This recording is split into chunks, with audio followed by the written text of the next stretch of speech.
as of today, May 8th, Arrowhead has announced the new Warbond for the upcoming content drop on the 15th. The new Masters of Ceremonies Warbond is a pretty interesting one to say the least. So today, we're going to break down what we can about this Warbond, what we've seen, what's in it, and all that good stuff. And also make some assumptions on what the main content update release is going to be. But before we start the video, I just want to ask, subscribe already if you haven't. It's free and it helps our channel out a lot, and I really appreciate it. But with that being said, let's get back to the video. It was very short, yes I know, but we like short videos. Now, there are 15 items in the new Warbond. The armor sets of this Warbond, I actually really like them. They remind me of like old World War II armor sets, and they're kind of officer, and like they look like an officer almost. The Parade Commander specifically, I think, is probably the better looking armor set because it's a lot simpler and it's a lot better. But the Honorary Guard also looks absolutely fantastic. Now, I believe the Parade Commander is a light armor set and the Honorary Guard is a medium. From what I can tell, that is the case. Now, the perk that comes with these armors is called the Reinforced Epaulettes, or something like of that nature. I'm not sure how to say that word, but that's what it is.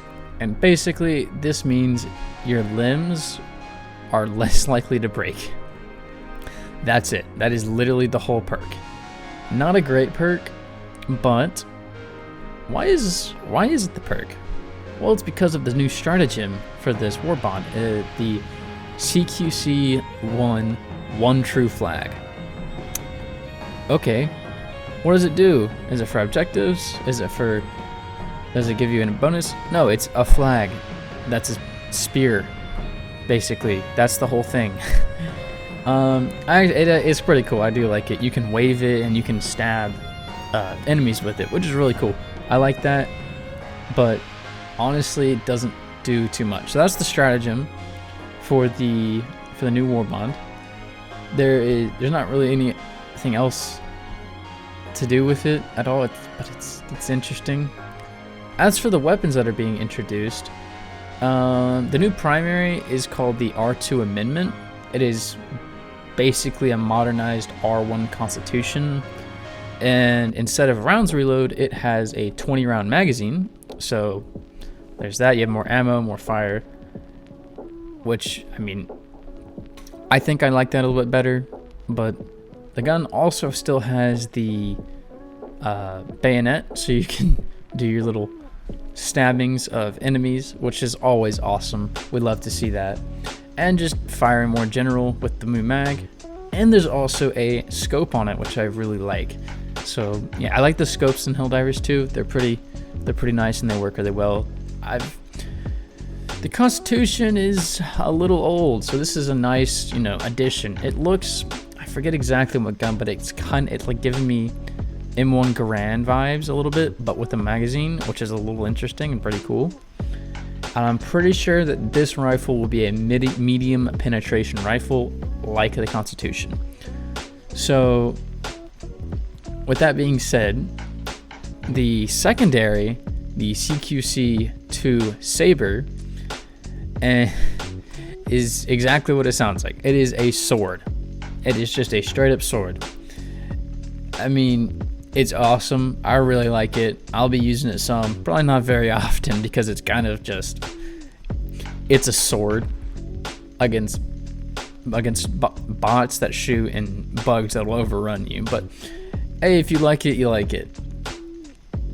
The new booster for this Warbond is the sample scanner. Now, in the trailer, there isn't any, they don't even mention it in the trailer or anything, and on the just picture showing everything in the Warbond, it doesn't mention anything about it. But I looked on the Helldivers 2 wiki, and I was able to find that supposedly the sample scanner booster will give you a 15% chance to receive twice the samples when you pick one up. So like if you're going around and you see like a super sample, there's a 15% chance when you pick it up you actually get 2 instead of 1, which I think is really cool. However, I don't know if it'll be widely used because there are better boosters in that, and a lot of people already have maxed out samples, so it'll kind of be not great, but it definitely will be good for those that are looking to get more samples. But we also have the sample extractor as well, so maybe people will use that. I don't know. It's a bit of an interesting one, but again, to each their own, and some of you may really like it. I kind of am meh on it. The new grenade is called the G142 Pyrotech, and from what's shown in the trailer, when you throw it, it just spins in a circle, goes up in the air, and spews flames on everything. It's kind of like the incendiary grenades, but it's a significantly bit more aggressive. From what I could see, you throw it, it lands on the ground, it starts spinning, goes up in the air, and then explodes, spewing fire everywhere. So there's potentially some explosive damage that comes with it when it explodes, but I don't know about that for sure. I don't know if I'll like it because we already have the incendiary and the impact incendiary grenades, so one more flame grenade may not be good, but I don't know. I'm willing to be wrong on this, but again, it's just another incendiary grenade pretty much. Now, the new emote we got is called the Lockstep. Now, this one's pretty good. I think we've been needing it for a while. So what it is, it's the salute animation, but marching in place, which I think we've needed for a while, and I'm kind of surprised we're getting it over a year after the launch of the game, because something like that I feel like has been needed by the game. And then the last item we got is the new player title, Decorated Hero. I mean, there's not much I can say about these, they're player titles, but it's one of the best player titles that's out there. I personally don't really care for him, but this one actually is pretty decent. So that's the whole Warbond. However, there are a couple other things that some people may not have realized. One of which, and this is awesome, I'm really happy, I'm really excited about this. On the Steam page, there was in the last row of the last paragraph of the article, it says that the Fast Recon vehicle, the FRV, will get new skins. Those skins will be the retroactively added into the Viper Commando, Freedom's Flame, Chemical Agent, and Truth Enforcer's Warbond on the 15th. So on the 15th, you will be able to go into those Warbonds and get new skins for the FRV. I don't know why it took this long to do that. It should have been an on-launch thing with the Urban Legends. It wasn't. Whatever. We get the new stuff. It's fine. There is also a armor coming to the Superstore called the Bearer of the Standard. Now, I don't know much about this one. It looks like a heavier armor than the Honor Guard, but I don't know. It may not be at all. If it is, that's awesome. If it isn't, it's a medium armor. Everyone likes medium armors. And it will have the same perk set as the Honor Guard and Parade Commander. As for what the update will bring to the battlefield, that still is a mystery. Based on the trailer, they only showed bugs fighting, which leads me to believe we might be getting a heavy bug update, possibly a Hive Lord. So, Hive Lord has been teased for a while.